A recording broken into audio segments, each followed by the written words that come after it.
मी युवराज हांडे, मुक्काम पोस्ट निरगुडसर, तालुका आंबेगाव, जिल्हा पुणे. मी असं सूचित करतो की जे काल जे वक्तव्य ऐकण्यात आलं माझ्या, की निरगुडसर गावचं भैरवनाथ मंदिर असेल किंवा शंकराचं मंदिर असेल, त्या मंदिराबाबत हिशोब विचारणी केली. तुम्ही हिशोब दिलात का, तुम्ही हे केलं का? ग्रामस्थ त्यासाठी तत्पर आहेत, ग्रामस्थ समर्थ आहेत. तिथं कोणाची काही आमच्या गावामध्ये येऊन दखल देण्याची काही गरज नाही. प्रश्न होता तुमचा थापलिंगचा होता. थापलिंग हे सर्वांचं श्रद्धास्थान आहे. हे श्रद्धास्थान असल्यामुळे तो हिशोब मागणं उचित आहे, म्हणून तो हिशोब मागितला गेला. याच्यात गैर काय वाटलं निकम साहेब तुम्हाला? ते अशा प्रकारचे वक्तव्य करू नका. शेवटी आम्ही सुद्धा कुठल्या तरी पक्षाचे कार्यकर्ते आहोत. आम्हाला सुद्धा त्याची थोडीशी खंत वाटते.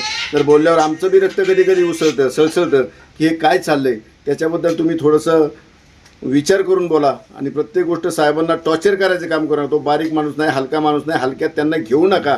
तो सडेतोड उत्तर द्यायला कधीही तुमच्या पुढे येईल. तुमची तयारी ठेवा.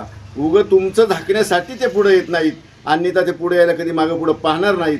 त्यांनी आज जवळजवळ 40 वर्ष आपल्या तालुक्याचं प्रतिनिधित्व केलं आहे. तो माणूस कसा असेल, आपण काय केलं हे जर जनतेला सांगितलं तर मला वाटतं फार बरं होईल. कारण आपण फक्त त्यांच्या चुका काय आहेत ते शोधण्याचं कार्य करतोय आणि त्या चुका जनतेला सांगायचं कार्य करतोय. कार्य तुमच्या हातनं काहीच घडत नाही. मावळात सुद्धा जाता तुम्ही, तुमची बाईट देता, तुमचे फोटो टाकता, फोटो सेशन चालू असतं तुमचं, लोकांची भुलवणूक करता, फसवणूक करता.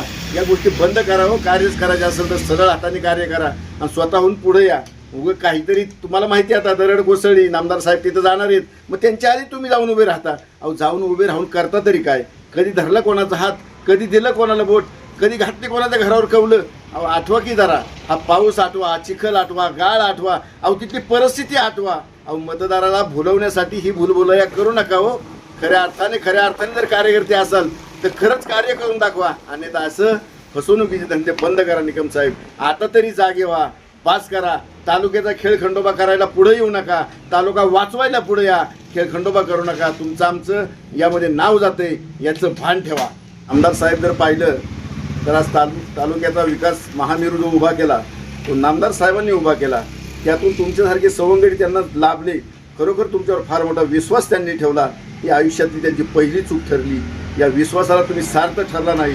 तुम्हाला जे कारखान्याचं पद मिळालं किंवा कारखान्यावर तुम्हाला चेअरमन म्हणून संधी मिळाली, एकदा नव्हे, दोनदा नव्हे, अनेकदा संधी त्यांनी दिली. आणि ती संधी देत असताना सुद्धा तुम्हाला मार्केट कमिटीवर सुद्धा संधी देण्यात आली. परंतु याच्यावर हात होता तुमचा, नामदार साहेबांचा हात तुमच्या डोक्यावर होता, म्हणून या संध्या तुम्हाला मिळाल्यात. हे तुम्ही विसरलात. तुम्ही लोकांना सांगताय मी मार्केट समिती डिजिटल केली. अहो हात कोणाचा डोक्यावर होता? त्यांच्या आशीर्वादाने डिजिटल झाली. मी सांगताय कारखान्याचा कारभार मी स्वच्छ केला. अहो कोण होतं तिथं संस्थापक अध्यक्ष? त्यांच्या आशीर्वादाने झालं.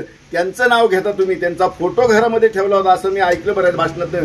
फोटो घरामध्ये ठेवला. मी घरातनं निघलो तर पहिला नामदार साहेबांच्या पाया पडतो, मग आईबापाच्या पाया पडतो आणि मी घर सोडतो. मग आज कुठून तुम्हाला शिंकायला आलं की एकदम असं त्यांचा तिरस्कार करता, तिरस्कारवाने बोलता, मी उघडं पाडीन, मी असं करीन, मी तसं करीन. असं घडलं काय असं विशेष?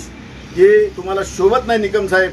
खरोखर जर तुम्हाला पुढे यायचं असेल ना तर असले कुचके पादरी धुनी काढू नका आणि तुम्ही खऱ्या अर्थानं पुढे या. नामदार साहेबांच्या खांद्याला खांदा लावून काम करणारा माणूस, त्याला हे बोलणं शोभत नाही. त्याला काय बोलावं काय नाही याचं भान त्यांनी ठेवावं. अशा तुमच्या वल्गनांना ही तालुक्यातली जनता बळी पडणार नाही. तुम्ही मताचं तर गणित सोडूनच द्या. आता तुमचा चोराडा झालेला आहे. तुमचं सगळं काही संपलेलं आहे. तुम्ही 4-2 गोळा करता, इकडचे तिकडचे, अमुक तमुक. सगळ्यांना स्वप्न पडताय तो मी आमदार होईल का तो आमदार होईल. ठरवून घ्या कोण आमदार व्हायचं ते आणि मग आपण ते ठरवू. या एवढी टक्कर मुठी घेणं एवढं सोपं नाही. नामदार साहेबांना कमीमध्ये घेऊ नका. तो फार मोठा महामेरू. विकास किती विकास करायचा हो.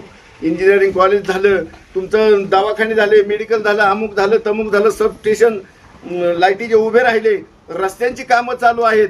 करायचं काय काय अजून प्रत्येक ठिकाणी महापूर येतो, अमुक होतं, दरड कोसळती, डोंगर कोसळतात, साहेब तिथं उभे जातात, प्रत्येकाच्या मदतीला माणूस धावतो. आणि अशा वेळेस आपण त्याला जर नावं ठेवत असेल तर तुम्ही काय करता हे म्हणणं उचित नाही. अरे एकाने बोला, प्रत्येक कोणाला कमी पडलं हो. अरुण भाऊला सुद्धा भरपूर दिलं. अरुण भाऊ आले, स्वार्थ संपला, अरुण भाऊ निघून गेले.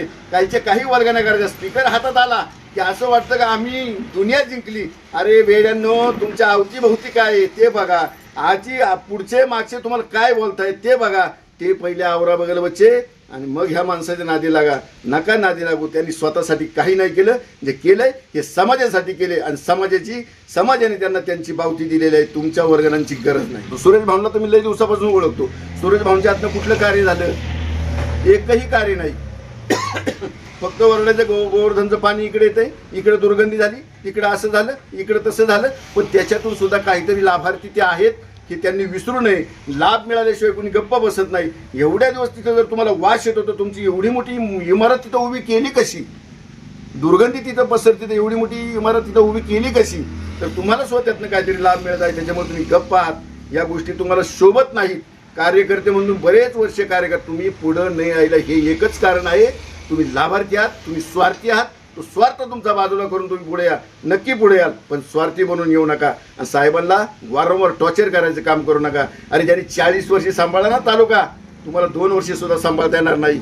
हे सांभाळून बघा, करून बघा आणि मग ते कळल. पण तुमच्या हातात जनता द्यायला तयार नाही. कारण त्या जनतेला माहीत झालात तुम्ही काय आहात काय नाही. राजाराम बानखेडे तुमच्याविषयी मला काय जास्त माहीत नाही, परंतु बऱ्याच वेळा तुम्ही सुद्धा साहेबांच्या मांडीला मांडी लावून काम केलेलं आहे. त्या साहेबांविषयी तुम्ही तरी थोडीशी आस्था बाळगा.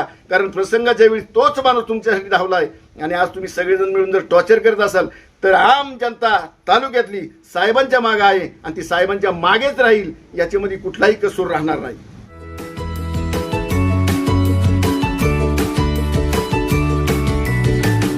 बातम्या शेतीच्या,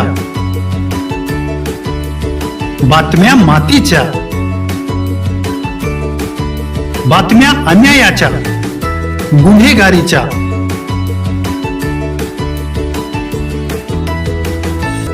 राजकारणाच्या आणि समाजकारणाच्या, शोषणाविरुद्ध बुलंद आवाज, जनसामान्यांच्या हुंकाराची गाज, सत्कार्याला प्रोत्साहन, दुष्कृत्याला अनुशासन, निर्भीड, निस्पृह, सडेतोड, बेधडक आणि रोखटोक म्हणजेच विघ्नहर टाइम्स. शोध बातमीचा, ध्यास सत्याचा. आपलं चॅनल, आपली बातमी. सबस्क्राईब तर कराच, पण बेल आयकॉनवर क्लिक करायलाही विसरू नका.